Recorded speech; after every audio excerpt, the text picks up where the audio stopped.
or 6, Zechariah had 8 visions in one night. His 5th vision was Zerubbabel. Zerubbabel was rebuilding the temple. He was rebuilding the glory of God because the temple had been destroyed.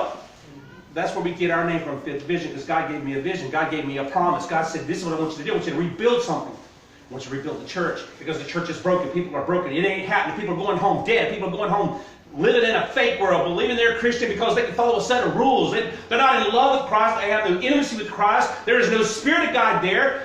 And I'm not trying to rebuild a building like Zerubbabel, but we are trying to rebuild people. A different kind of Christian that is in tune with the Spirit of God and that is bringing glory to God. And if you want to know one word about this church, what am I really trying to do? Is bring glory to God. And the only way this church brings glory to God is you bring glory to God. Why do I not want to let you sit there in that seat and stay the way you are for 10 years, 20 years, 50 years? Because sitting in that seat ain't bringing no glory to God.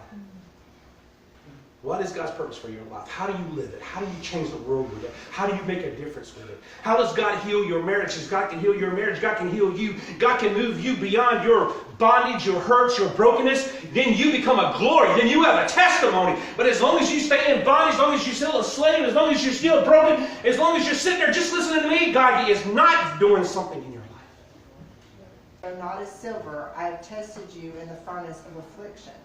For my own sake, I do this. How can I let myself be defamed? I will not yield my glory to another. If there's one thing that will capture what we're trying to do, what I'm trying to put together, what we're trying to put together, is to bring back the glory of God in the church, in His house, in His people, in His name, in the world, to bring back that glory. Because you can have a attendance pin for perfect attendance for 100 years and you never miss a day of church in 100 years, but there's still no glory there. We need the world to see glory. And here's the deal.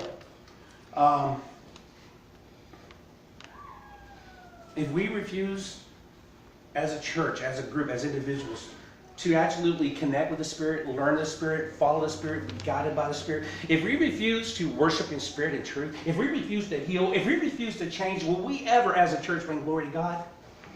And God says, I will not yield my glory to another.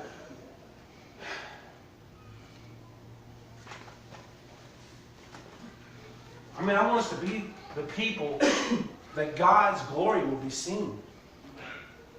I want one of us to walk into a room and the entire room changed. The culture, the attitude, the heart, the spirit. I want us to be able to invest and love the unloved. I want us to change it to bring glory. He said that God said, I gave a reprieve. I delayed my wrath. We just watched God do that in America in this last election. The path we were on for Christianity. It wasn't just the bakers about to going to jail and the florists going to jail. We're about to have pastors go to jail.